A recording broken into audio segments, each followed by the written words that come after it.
Cam, welcome back. Bud. New and updated version of the podcast to hopefully be able to finally reach the mass that is Jake Moore. Is that his last name? Yeah, Moore. All right, I'll update my phone. Yeah, it's actually, I think, Venezuelan, if I'm not mistaken. That's where the Moore comes from. He legitimately is in my phone as Jake Green Text. So Yeah, I'll, I mean, rightfully so. yeah, I'll update it more. He's been called a Mexican many times in his life. So, the rumors are true. I got you. Man, well, excited to be back to kind of revisit the past, revisit our rankings, talk a little shop about our Dynasty Yeah. League, give the boys, something to banter about. hmm Um, Sure. yeah, so here we are, 5 weeks in. 5 weeks in, definitely things have shaken up quite a bit. I wanted to maybe just do a quick. There are three teams that I don't want to talk very much about, and that's your team. Your team's great. I'm happy for you. It's also healthy. Everything looks good, firing on all cylinders. My team, Burrow got hurt. I'm navigating it as best as I can. I think my floor and ceiling are a little bit different than they were, but like I still like my chances to make the playoffs. And then, you always have a shot if you make the playoffs. And then Bo's team, I had him, he got to do a podcast, so I don't think we need to talk much more about him. He's actually had some injuries that he's navigated. Like I props to him. His team is scoring a lot of points. He has the highest median score of anybody. He's got the highest high score. He's got 2 weeks out of the 5 weeks. He's been the highest scorer. And this is about all three of these teams, and then I'll wrap it up.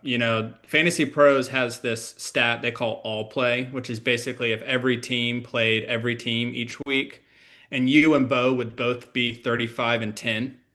So your teams are like really close in terms of that. And if Bo played you every week, he'd be 3-2. But you guys did play and he lost, and Mm. that's the only one that actually Yeah, matters. And that's so, just to be clear, those stats are so fun. But just to be clear, when we did play, I did beat him. and so bad. Yeah, And yeah, he started Matthew Golden. So I mean, yes. just he knows it, not trying to rub his face in the mud. I'd said a lot of nice things before I set up to say when it actually mattered he lost, because there are a lot of nice things you could say. But that's all I want to talk about those three teams.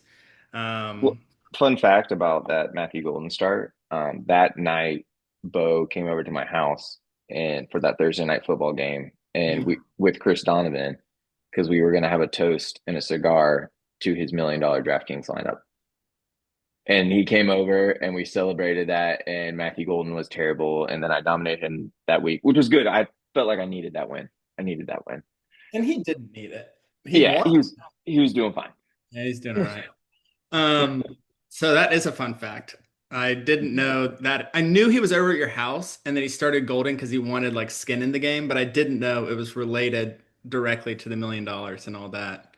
Yep. Speaking of Chris, on the other side of things, we'll get to him later. His all play record would be 6-39. So if you put every week up against each other, he's beaten six total scores. So things are not going well for him. But let's start on the positive side with a pleasant surprise, a team that, I think wants me to apologize to them. The Mm. Cubs, I think, are probably, to me, the team that's most exceeded expectations because it's not like we'll talk about Jake as well. He's also a pleasant surprise, but with the Cubs, it's like everything is going right. Oh Like yeah. I'm not surprised that Egbuka is good, or that Odunze is good, or that Jetkins is good. I'm not shocked that that Cook is good or that Hall is good, but like they're all good, and Oh every single great. one of them has exceeded preseason expectations. It's like a perfect storm of everything in terms of these players are meeting their NFL draft capital, you could say. Like it's not like Egbuka or Odunze were fifth round picks like Amon-Ra St. Brown. Like they should be good NFL players, but I don't think anybody had like all five of those guys being as good as they are. Sure. And so very happy for them.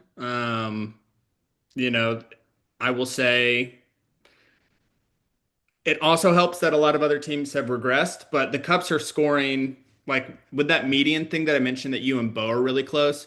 The Cups and I are really close. Like we have our median score is 1 point apart from each other. I have a slight advantage there, but like their team's great. Power Mm. to them, happy for them. It's going to make it interesting, and I really do feel like you, me, Bo, and the Cups, like those are the four teams that have come out the gate the strongest. And I think like the scoring says that. Yeah, they're the third most points scored so far this year, if I'm not mistaken. Yep. Um, I heard like a redraft. Listened to a podcast today, a very popular one, and they're like, if you were doing a for redraft leagues, if you redid the first two rounds of the draft starting now, and just having like Egbuka be your first round pick, Judkins being right there at the end of the first, early second, as well. Cook being like an end of the first, early second type of pick, and then plus they still have Josh Allen as their quarterback. Like Obviously, yeah. those are just some names that coming into this year, like yeah, they had a chance to be good, but now they're top 20 overall type of talents. Looking at this season, right? I mean, really, probably Dynasty as well, but specifically for like this season, those guys have just really emerged, and their team looks pretty good. Um, yeah, I mean, it really does. And I gave them an A draft grade. I do want to say that I knew that their players like were going to be good. I'm not going to totally fall on the sword that I like Oh, your team was really crappy, but I obviously did say that I thought they'd miss the playoffs, and they obviously are in the driver's seat to make the playoffs now. So I'm kind of giving a half-assed apology because I think certain things I liked. I'm not going to act like I just am a complete hater on them. But they've exceeded expectations. I think they were one of the two teams that I was like totally and completely wrong about. And yeah. so, but I wasn't really totally and completely wrong because I did like the players, but Which not they as are. much as They do have a losing record. To they and do. They do have a losing record. the That's ninth true. place team also has a 2-3 record. So you technically are still kind of on track with that ninth place ranking because they're Yeah. tied. If I wanted to in the weeds, I could have brought that up. That like they are in that losing category with a lot of teams. Over half the league has that 2-3 record. But I'm trying to have grace here and say that I think they have one of the better teams, Oh, but for they sure. Yeah. don't technically control their own destiny. And that, I Yeah. mean, none of us do because we don't coach the players, but they could continue to lose and just have like bad luck go their way because James and Jules have the same record as they do. And James and Jules are like, I don't know if they're panicking, but they don't feel good about their teams. And I think Spencer and Tony probably do feel good about their team, but they all have the same record. For So. sure. So that brings us to the other team that I think people want to feel really good about, and that, I think we're all happy for. We were both wrong about in terms of where he's at a third of the way into the season versus we both thought he was going to finish last, and that's Jake Moore. Mhm. Still DFL, still the team name, but I mean, is it completely weird? It's a little weird because he is third in points against. So it's not like he's just had all these bad matchups, but it's kind of like he's had when he had the best week of the season against Bo, who had like one of the other best weeks of the season. It was the same week, and he had like this crazy thing where he won that. He beat me when we both scored like 100. I scored 105 and he scored 110 points or something. Right. It's really weird dynamic. He is sixth in points for, so it's not like he's this juggernaut, but he's also not 10th in points for. He's also not 10th in points against. Like his team's not bad. It's not great, but it's not bad. And I'd really love, and we've talked about this offline. I hope Jake finally watches one of these. I think he'll be able to get this one. I'm pretty I confident want as him to long as push this some is chips. actually recording.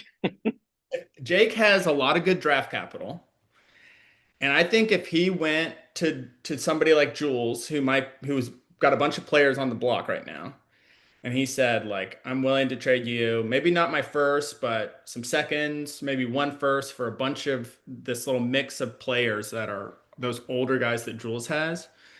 I'd love for him to buy Devonte Adams or buy Saquon Barkley or something, and because I think there's enough there to make his team interesting, but I don't think he's not in that top four with the other people we just talked about because I don't know beyond that one big week that he's got that ceiling on paper.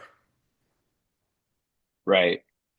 Yeah, I just went through his wins real quick, and in his three wins, he's won by a total of 22 total points. Like they've all been pretty close matchups. And then when you look at his losses, I mean, I think he lost to me by like 50 or something like that.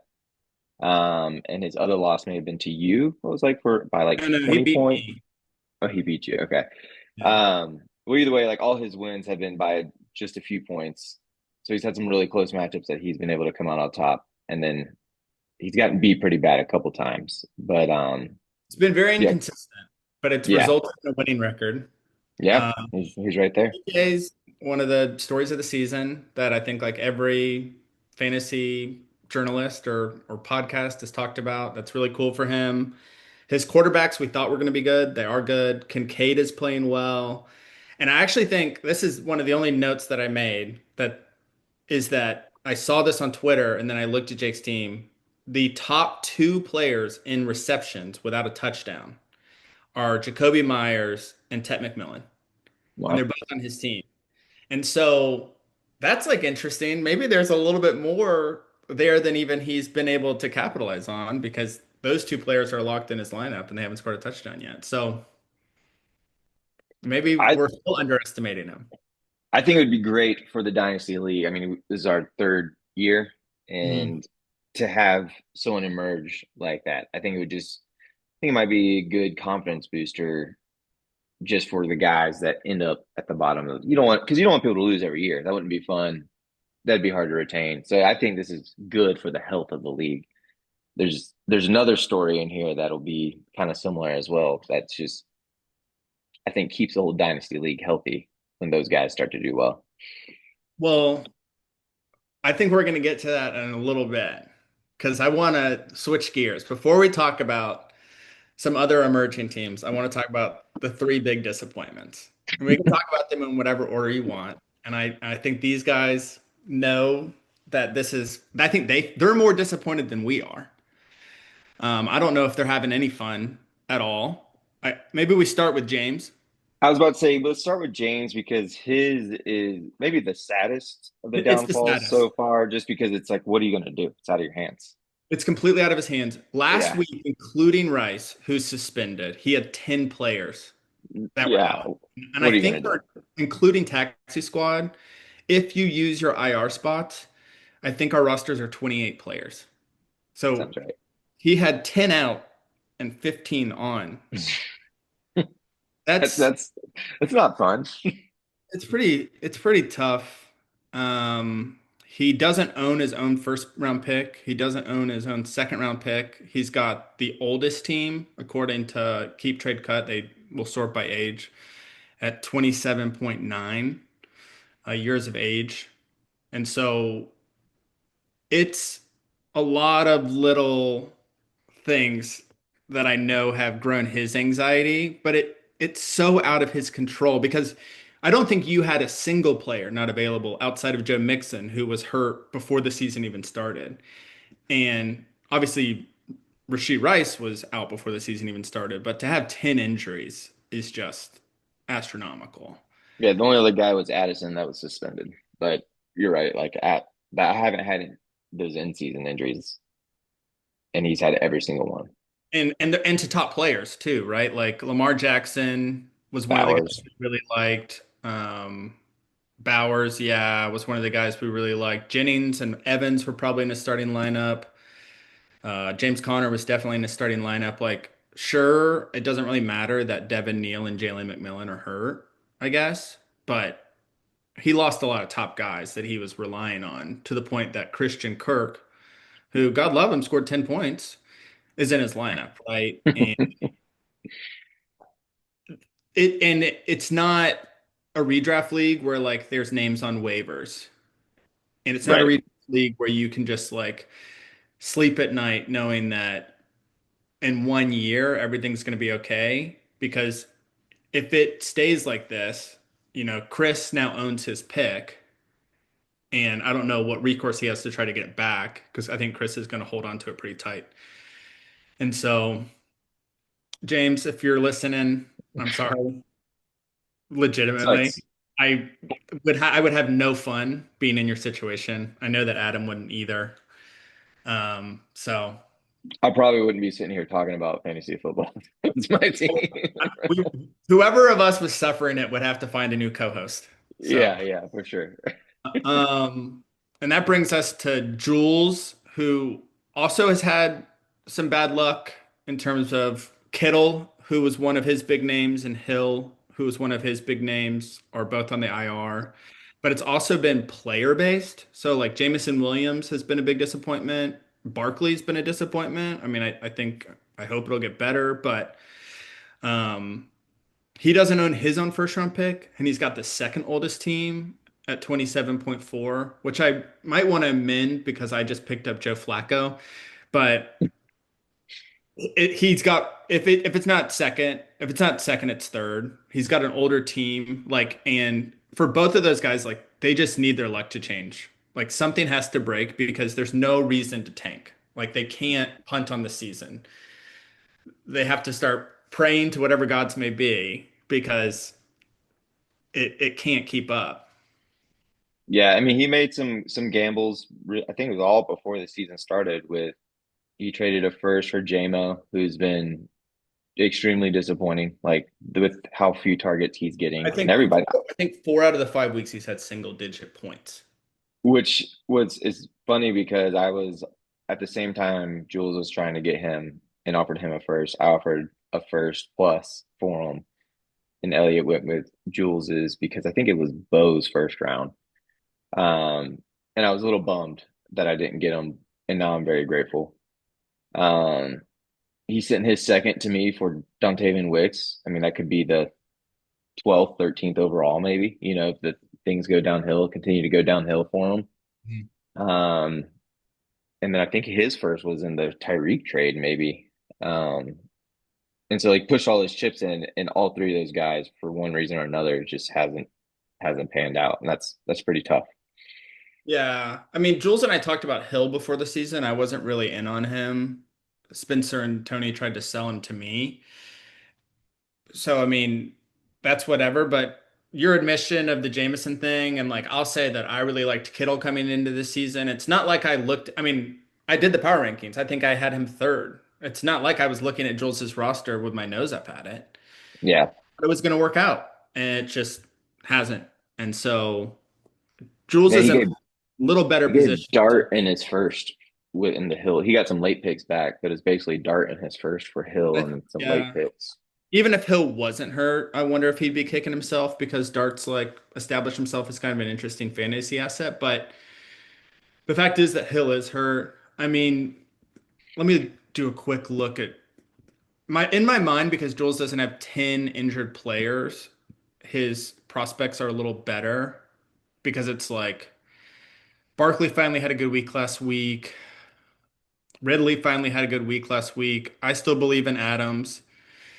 I don't really believe in Pollard. Mahomes is good. He Man, he's has doing great. He's rushing the ball a ton this year.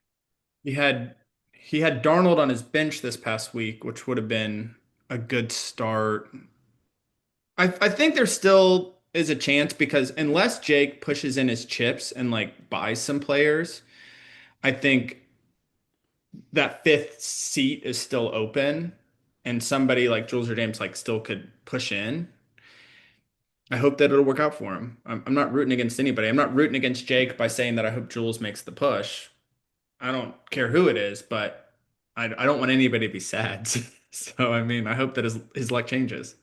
Yeah, I mean he's got the second second fewest points scored so far this year, but like his roster is right there where things could turn around for him, unless he obviously sells these guys while they're healthy, the ones he's trying to move. Um, He's never had a week as like one of the top scorers, like even top four scorers or so. He's been in the bottom three or four almost every week. So yeah, he's second to last both in total points and in median. So his median score is 114.84, which is low. His high score is 138.78, which is the lowest besides Donovan. It's the second lowest high score, and his low score is 96.76, which is the only person besides Donovan to not break 100. So it's been dire for sure. Um, but I don't know. I'm not one. I would be thrilled if Jake just goes in and buys from him. That would be really fun. I mean, yeah, that's what I said at the top. I would love if Yeah, Jake bought from him because that'd this be has really interesting interesting. players, and Jake has great picks. Jake has the best, I think, total draft capital of anybody. Elliot has three firsts next year and one in 27, and then Jake has two in 26 and two in 27. Yeah. I Yeah, I think that's what it is. So that brings us to Chris Donovan, who again, like he's the first person that's made a decision this season. Well, Elliott kind of made a decision, but his team's good, so it's been weird. Elliott, I think, is like he needs his luck to change. We'll talk about Elliott more, but he needs his luck to change and he needs to start losing because he wants to lose and he just keeps winning. And it's He's been putting up hard. points. But he sold Dak and then he still put up like a million points the next week. He's been pretty funny to watch. But Chris Donovan, lowest scorer, lowest median score, lowest high score, lowest low score. He's been the low scorer three times. Um, he is a team that I picked to backdoor into the playoffs because I thought he had these, great receivers and good enough quarterbacks. And I thought the running backs were bad. We knew the running backs were bad. They've basically been worse than bad. And Warren got hurt and Aaron Jones got hurt and he was relying on them. Then CeeDee Lamb gets hurt and has missed multiple weeks. Jalen Reed, who I think was like a flex option, is on the IR. He gets this big break, and Trey Benson gets the job, and it lasts for 1 week. Yeah, And now he's selling. We said we were going to talk more about trades, like on a dedicated podcast in a week or two, which I want to do. I think sure. he got a great trade from me with golf. Like I felt like I paid more than I wanted to. I believe in golf for the next few years, so I was comfortable doing it, even if it doesn't win me a championship this year. But like that James first round pick's a really great pick, and I think he got a third as well. So I think, because he owns his own pick, he is the one person out of the three that we're talking about here that can make a couple more sales. I mean, I don't think he's going to sell Lamb or London or Jaden Daniels or anything, but like he can make a couple more sales and see like what a rebuild looks like so that he can go out and get running backs or whatever for the future. He could very well do a bow rebuild, and just all right, tank that one season, make some wildly aggressive moves. He has the two first, he has an extra first, which is James, and he has an extra third this year. But yeah, like you were just saying, he still has London, Lamb, Flowers, Jaden Daniels. Um, he's definitely got plenty of Good yeah, players. he's got plenty of players to bounce back, and whether he accumulates picks to then flip those picks for players, or he makes the right picks in rookie draft, this could be just a year hiatus for him. But I definitely don't see much happening for him for 2026 Well, for 2026, maybe or 2025. 2025, Excuse me. 2025 for sure. I think he's accepted that um, and is ready to just ride it out. And so, and I know that he's good to, he's going to pay his dues and he's going to probably be around next year. You know him better than me, but I'm getting good vibes that if he's willing to rebuild, he's willing to stick around for another year. Yeah, I mean you can't trust Chris, but I think you're right. Um, and that brings us to the last two teams who I think are in between pleasant surprises and unpleasant topics. And the first one of those is Matt, who I picked as a playoff fringe team. Mhm. He remains a playoff fringe team. He's in seventh place, but he has that same 2-3 record that is shared with, I think, five other teams or five total teams. He has a couple things going for him that are weird, which are like that he is fourth to last in points. He's right there with Jake. He's also, I think, third to last in points against. So he's had a little bit of luck getting to 2-3, like I guess technically speaking. But Jonathan Taylor's been incredible. Daniel Jones has been good. Justin Jefferson's Justin Jefferson. He's doing that despite the fact that Brian Thomas has been disappointing. Marvin Harrison has been a little up and down. Cam Ward's been a disappointment, which he doesn't need him because he has Jordan Love and Daniel Jones and Matt Stafford. But like, he's got a shell of a roster that I think he should continue to push in. Like, if I was him, that's what I would do, even though he's not scored a ton of points because he's healthier and has like gotten more out of his players than Jules and James. That's what I would do, but I think Matt's on the fence about whether or not he's gonna continue to like say 2026 is the year. He Um, has a roster that's scoring like I remember last year when I really liked my team last year, but I could never like I had a couple big weeks, but I feel like every week I was scoring 138 points.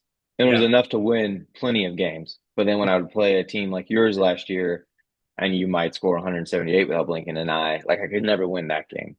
And Matt scored 106 or 103 points his first week, but everything else has been between 130 and 140, which is great, Yeah. but he's just a little thin in the starting lineup because he's got the Jonathan Taylor going off and a few other guys that are putting up big points. But it's if he can just like round out that roster a little bit and it takes him from like that 135, 140 threshold to more consistently 150 and plus opportunity. That's when I think he can make a push. He's just maybe that's Brian Thomas figuring it out with Lawrence and going off, which I think his biggest games last year were with Mac Jones. So I guess that's to be determined with Lawrence and what that offense does. But he still has great players, and I mean he's close. He's like one or two just decent pieces. He doesn't necessarily need another superstar. He just needs another running back that's going to score him 14 points more consistently. Yeah. You know. He's an the one thing I'll say, and Matt, I think will probably listen to this. I think he says he's listened to the other ones, but Matt is I've played fantasy with him for like, I don't know, 6 or 7 years now, and he's famously like does not make a lot of trades. But he will if it's like really in his interest, but I don't think he looks at other people's rosters to initiate them. So it's almost like one of the sellers is going to have to contact him and be like, Matt, your team could be good. Buy Saquon Barkley from me because I don't think he's going to look at anybody's roster and be like, oh, I should buy something. You might be right. You might be right. He's a tough guy to convince to make a move. He'll make a move when he wants to. He'll make a move when he wants to. He and Jake are like the two guys that I'd like to see make the move and get themselves that into that top five with the other four teams that we talked about that I'm calling the favorites, even though there's a lot of season left to play and a lot of injuries left to happen and everything. But he's got a pretty interesting team. And so that brings us to the last team, which is I think the team with the most confused owner of anybody, which is Elliot, who texted. I was with him on like a little cabin trip, and Chris Donovan was leading worship at his church, doing his job, and missed that Jalen Warren, I believe, the best of people, that Chris probably did not think to check his lineup, did not check his lineup. It was Jalen a Warren, pretty late scratch. It was a very late scratch because I had Jalen Warren as well. And I woke up that morning and I like got the notification or whatever, but I don't have a job on Sunday mornings. So Elliot's mad because he's like, Chris is tanking, which is kind of true. Sure, he's selling and everything like that, but like, I don't think Chris was being malicious. But the reason I bring it up is not to litigate that, but to say that Elliot wants to lose to the point that he cares about other teams losing and how bad they lose by because he wants to be the number one pick, but he wants to do it honestly. So he's going to start his best lineup every week I believe and it. let that lineup lose. And yet he is scoring a lot of points. Last And 2 weeks, over 160 points. last week he had 167 points, which according to my chart here, I'm looking at it, was the second most points. And the week before he scored 161 points, which was the third most points that week. So in the past 2 weeks, he's been one of the top three scoring teams, despite his best efforts to be a loser. And so now he's got 700 points, which is what, fourth, Fourth, fifth most, fifth. only 5 points behind me, and I'm trying to win. And he's got 708 points against, which is second most points against. So it's not like he's just like winning because nobody's scoring. He's got Javonte Williams, who's always believed in, is like having the season of his life. And Trevor Lawrence has been working out. He got 34.4 points from Rico Dowdell last week. Mason Taylor scored him 17-7. I mean, is that sustainable? I mean, I don't think so, I guess. And obviously, he sold Dak. Hmm. And Hampton is on the IR now. Yep. So, That's a big blow. that's a big blow to saying he should do the same thing because I'm saying DFL and Matt should push in. Like, I don't know if he should push in, but he's got like the sneaky good team despite his best efforts. So I don't know what he's gonna do. I think he's just gonna like let it ride, and if it ends up being the fourth pick instead of the second pick, he's just gonna like live with it. But it's so funny because he's the opposite of everybody else. Everybody else is either trying to win and winning or trying to win and losing, and he's trying to lose and winning. And I don't know, like his team's almost good enough to be in the playoffs. Yeah, I mean, I play him this week. So, I mean, the conversation definitely shifts. If he's 2-4, right, doesn't have a great week, becomes 2-4, that's probably going to influence him one way. But if he takes me down, puts up 160 points again, all of a sudden he's 3-3. He has three first round picks. He has Jules' first round pick. Hmm. Um, Bose is the other one, but so he has his own and Jules's. So those he could either have two top five picks, potentially top four picks, top three picks, or he can use that and go replace Hampton or get another guy and kind of go for it. It'll be interesting to see where he's at after this week. With our matchup, it'll be a fun see the aftermath of that outcome. Definitely. It looks like we just have a couple minutes left on the recording. So looking ahead at this week, you brought it up. I didn't even think to look at it before. So I'm playing Chris. I would love to win. If he beats me, I'll be very sad. But obviously anything can happen in fantasy football. So if he wins, he wins. I just have to take it on the chin. But I would love to win that. Uh, Jake and Matt, I think, is a Jake and fun Matt matchup. is a fun one because Yeah. they're the two guys we've been talking about should push a chip in. If Matt gets to 3-3 or Jake gets to 4-2, if Jake gets to 4-2 and he doesn't buy something, I'll be disappointed. I don't have Yeah. his ear. I don't, but I hope I- that on that golf trip that you guys do, that you and Jules really shake him and try to get him. I'm spending the day with Jake tomorrow, so I'll talk to him a little bit. Maybe we'll watch this together. Cool. Cool. All right, sweet. That makes me happy. And then if Matt wins, we've already talked about Matt. If Matt loses, maybe he takes that as a sign and he just continues to chill. Jules really needs an upset um, of the Cups, and James really needs an upset of Bo. But obviously, looking at those are both like 60-40 Right. according to sleepers projections kind of matches. And so both those guys who really want to win are going to be pretty big underdogs. But I mean, who knows? Maybe this is the Jamison Williams two touchdown game, right? Yeah. Goes 3 for 112 with 2 touchdowns. Yeah, I mean, it happened a couple times last year. I mean, I think that's kind of what you're buying with Williams. Yeah. Um, Ridley could have another good week. I mean, it could happen. I don't think the Cups really have any major players on bye. Wentz is on bye, but I don't think they were planning on using him. So, I don't think this is a major bye week. I know week eight's a big one. You got, with the Lions and the Rams on bye. I don't think week six has anything going on. well, Anything major. we might record between now and week 8, but I do know that's when I play the Cups. And I obviously, like last week, I had 4 Lions in my lineup, and I also have Trey McBride who has a week 8. And so I think that Spencer and Tony can circle that one on the calendar as a pencil in, not in pen, but pencil in a W when they're projecting out the rest of their season. Sure. So that's gonna be a tough one for me. Yeah, that's a big one. So all right, we got less than a minute. Hey I man, talking this to is you.